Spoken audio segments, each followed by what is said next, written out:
não é tudo. Hoje nós vamos falar sobre a parábola do rico louco ou do rico insensato. Lucas capítulo 12, versos 13 até o 21. Nesse ponto, um homem que estava no meio da multidão disse a Jesus: Mestre, diga ao meu irmão que reparta comigo a herança. Mas Jesus lhe respondeu: Homem, quem me nomeou juiz ou repartidor entre vocês? Então lhes recomendou: Tenham cuidado e não se deixem dominar por qualquer tipo de avareza, porque a vida de uma pessoa não consiste na abundância dos bens que ela tem. E Jesus lhes contou ainda uma parábola, dizendo: O campo de um homem rico produziu com abundância. Então ele começou a pensar: Que farei? Pois não tenho onde armazenar a minha colheita. Até que disse: Já sei, destruirei os meus celeiros, construirei outros maiores, e aí armazenarei todo o meu produto e todos os meus bens. Então direi à minha alma: Você tem em depósito muitos bens para muitos anos. Descanse, coma, beba e aproveite a vida. Mas Deus lhe disse: Louco, esta noite lhe pedirão a sua alma. E o que você tem preparado para quem será? Assim é o que ajunta tesouros para si mesmo, mas não é rico para com Deus. No estudo anterior, nós falamos da parábola do bom samaritano com o tema Ajude o próximo. O que Jesus está ensinando naquela parábola? Por que os judeus e samaritanos não se davam? Por que é tão importante amar o próximo? Quais seriam as justificativas do sacerdote e do levita em não ajudar? Qual a atitude do samaritano que mudou a vida daquele homem quase morto? No estudo de hoje, nós vamos ver primeiro o seu contexto. Como sempre, Jesus revelou muita sabedoria nas suas palavras. Precisamos ler cada palavra com muita reverência. Lucas diz que Jesus é procurado por um moço solicitando a intervenção do mestre em seu favor numa briga de família. Jesus faz uma leitura e percebe que o coração daquele rapaz era dominado pela avareza. A avareza é aquele que é mão fechada, não entrega o seu dinheiro, não partilha o seu dinheiro com ninguém. É uma pessoa avarenta. A preocupação dele não era com a justiça, mas em ser favorecido na demanda. Isso mostra que da parte de Jesus, Jesus traz uma parábola, uma preciosa parábola na continuação do texto. O contexto claramente nos direciona para a questão da avareza, tanto pela repreensão de Jesus ao homem, versículo 14, que ele diz: Quem me constitui o juiz ou partidor entre vocês, como pelas palavras do verso 15, proferidas antes da parábola propriamente dita, que disse: Tenha cuidado e guardai-vos de toda e qualquer avareza. Ninguém precisa alardear os benefícios do dinheiro, todos sabem. Precisamos advertir sobre os perigos. Não nos iludirmos com o dinheiro, que o dinheiro é um perigo real e Jesus foi muito claro quanto a isso. O tema do dinheiro. Em suas parábolas, Jesus falou muito sobre a questão do dinheiro. Aliás, não apenas nas parábolas, mas no seu ensino como um todo. Jesus, mais que ninguém, sabia dos perigos que o envolvem. No Novo Testamento temos mais de 2.000 versículos sobre dinheiro. Isso supera a quantidade de versículos sobre fé e outros temas que consideramos mais espirituais. Curioso, não? Aproximadamente um terço das parábolas abordam a temática do dinheiro. E apenas em Lucas, junto com essa parábola, temos mais duas outras parábolas concentrando nas riquezas, a do mordomo infiel e a do rico e Lázaro. Tudo isso serve para sermos cuidadosos com relação às posses. Dinheiro pode ser uma bênção, mas tem um potencial muito grande de nos iludir e distanciar de Deus, como bem mostra essa parábola. Como já bem disse alguém, o dinheiro é um ótimo servo e um péssimo senhor. Se ele achar o caminho do nosso coração, torna-se facilmente um ídolo, e todo ídolo é um Deus falso. uma idolatria, nos tira do relacionamento com Deus.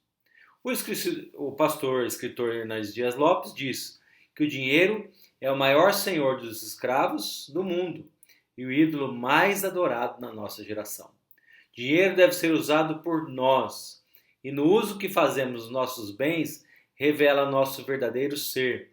Ele pode nos dominar, tornando-se nosso dono, como é o caso nessa parábola. Que não ocorra pensarmos que as riquezas e posses são coisas neutras. Não são. Elas conspiram contra a nossa alma. Há quem diga que o dinheiro é uma força neutra, não causa bem nem mal. Jesus não concordaria com isso. Ele chamou o dinheiro de Mamon, um deus que as pessoas buscavam, glorificavam, porque era algo do momento. É possível, no entanto, usá-lo para a glória de Deus, quando o dinheiro se curva ao serviço de abençoar outros. Paulo diz que o amor ao dinheiro, não o dinheiro em si mesmo, é a que é a raiz de todo mal. 1 Timóteo 6,10. Jesus nunca condenou o dinheiro em si. Ele tinha muito a falar com relação ao uso do dinheiro, tanto no campo espiritual como no material. O discurso de Jesus não foi violento contra as riquezas em si, mas uma advertência, no sentido de que o desejo de as adquirir não domine a vida e destrua toda a possibilidade de pensar em Deus e de almejar a sua salvação. Quais os resultados da avareza? A avareza é o amor ao dinheiro, não só ao dinheiro, mas às coisas que este compra. É desejar desmedidamente aquilo que não merece essa devoção, diz Hernandes Dias Lopes. Isso independe se a pessoa é rica ou pobre. Abaixo veremos alguns resultados da avareza. Primeiro deles, perda do senso da eternidade. Esse é um risco enorme. A pessoa começa a viver e a pensar unicamente em posses. E assim a vida parece que se vai resumindo no aqui e agora. Paulo diz a Timóteo, nada trouxemos para este mundo e nada podemos levar. 1 Timóteo capítulo 6, versículo 7. Isso nos faz lembrar a máxima dos pregadores antigos, de que mortalha não tem bolsos. Segundo, a avareza produz insatisfação. O avarento nunca está satisfeito. Não importa quanto tenha, nunca basta. Seus desejos são desmedidos. Há uma falta crônica. Seu grau de exigência e satisfação é tal que nada e nem ninguém jamais o satisfaz completamente. Terceiro, a ausência de generosidade. Como ser generoso amando as coisas e colocando-as acima das pessoas? O amor do dinheiro conspira contra a generosidade. Porque achamos que temos pouco e precisamos de mais, então não repartimos. Quem tem falta, não distribui. Quer mais para si. Quer acumular mais e mais, mesmo que implique no outro ter menos. Perceba que o homem que provoca a parábola conclamou Jesus para intervir em seu favor. Ele não pede que Jesus decida entre os méritos de suas reivindicações, apenas quer uma decisão em seu favor. Seu interesse único é a sua autossatisfação. Quarto lugar que a avareza produz: prepotência. É próprio de quem é avarento achar que pode tudo, que todas as coisas e até as pessoas estão ao seu alcance. O dinheiro produz uma falsa ilusão e igualmente uma falsa segurança, levando alguns a achar que possuindo-o estão resolvidos a não precisarem de mais nada, nem mesmo de Deus. Se esquecem de Deus, não se preocupam com Deus. O próximo passo é se sentir superior e melhor do que aqueles que não conseguiram tanto quanto eles. Os ricos lidam constantemente com a tentação de se acharem autossuficientes, de pensarem que não precisam de ninguém. Dê-me 5 minutos com o talão de cheque de uma pessoa e eu vou lhe dizer onde o seu coração está, disse o saudoso Billy Graham. Ficamos admirados com o que o salmista fala em imagens tão bem descritivas nesse rico insensato e multidões semelhantes a ele. Salmos 49, verso 6 e dos versos 11 até o 13. Dos que confiam nos seus bens e se gloriam nas multidões das suas riquezas, o seu pensamento íntimo é que as suas casas serão perpétuas e as suas habitações de geração em geração.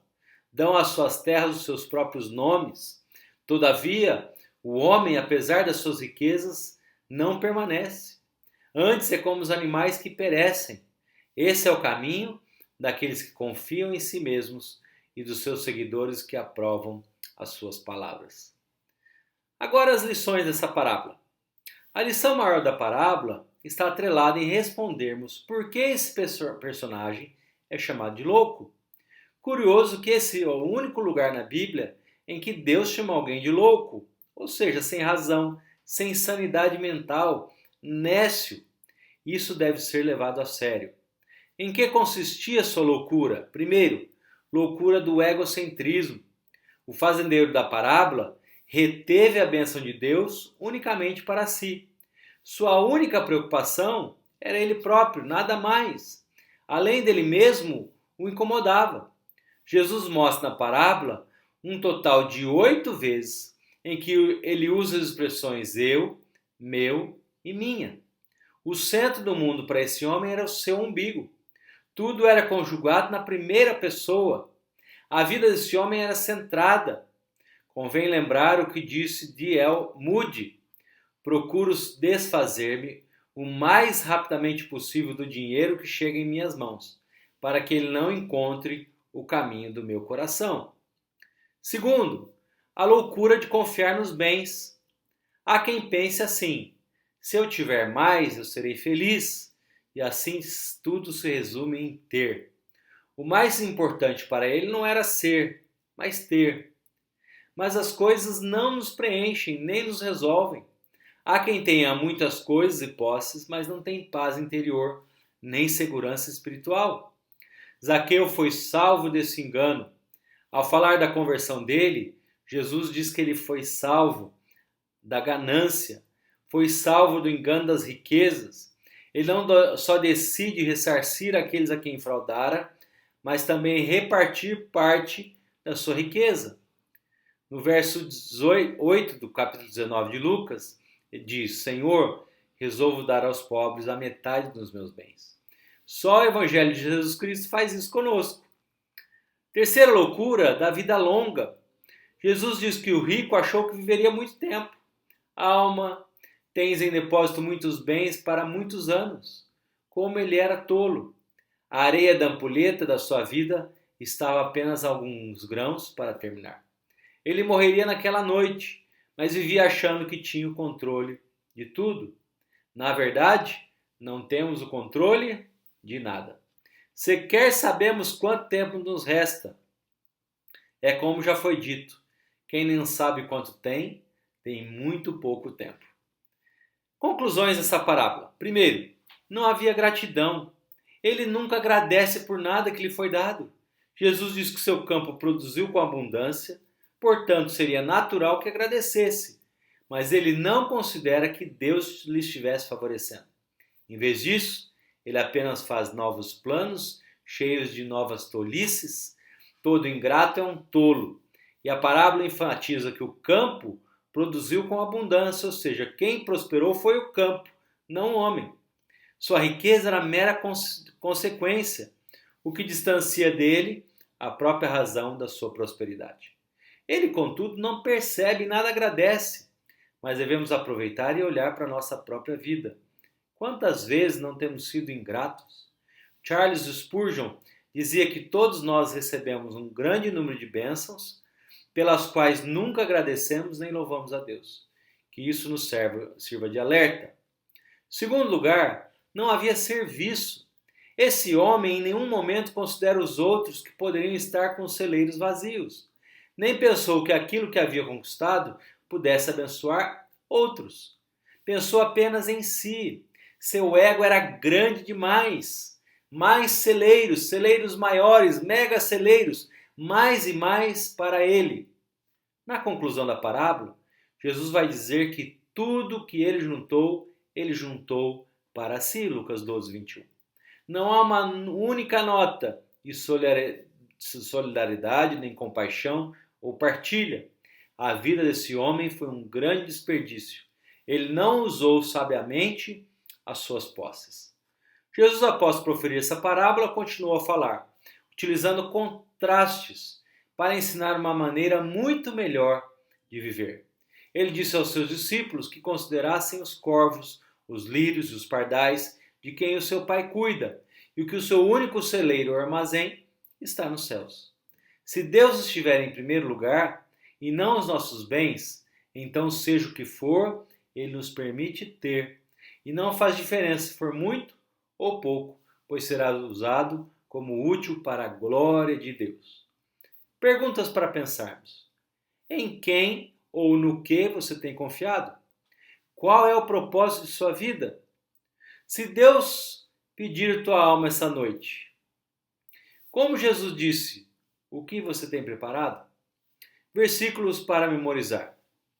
Lucas 12, versos 33 e 34. Vendam os seus bens e deem esmolas.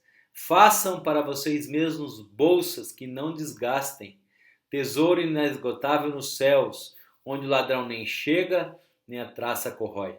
Porque onde estiver o tesouro de vocês, ali estará também o seu coração.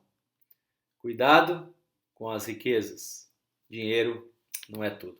Que Deus te abençoe. Tenha uma boa semana. Fique na paz do Senhor.